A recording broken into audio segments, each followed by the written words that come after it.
Flying general aviation in Europe is expensive and difficult, but not impossible. The idea of just hopping in the Cub and going, that's sort of out the door. Garrett Fisher shipped his Cub from Alpine, Wyoming to Germany, and there he's continuing his passion of aerial photography. And so what I plan to do is to write a number of books over here, in flying like crazy, taking as many pictures as I can.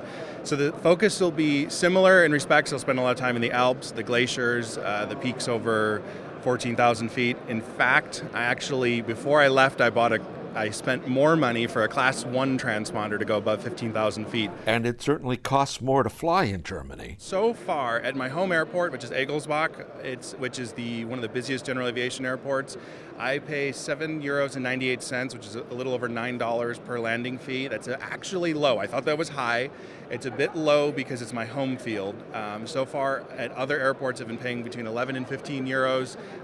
There was a surprise one a few days ago. It was 30 euros, which was about $36.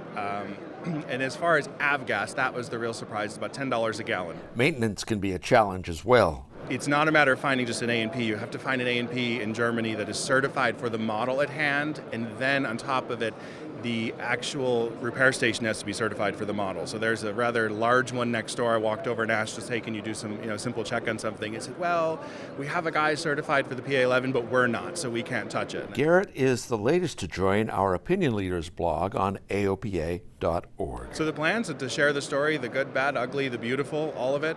So some emphasis on costs. My point is to make the awareness that these sorts of things can make their way westward across the Atlantic, and we don't want that to happen. And you can find all of the bon mots from our experts at blog.aopa.org. And Melissa, Garrett says that flying in Europe is definitely worth it. He says it's something you should put on your bucket list. I've flown there once, and it certainly is. I agree.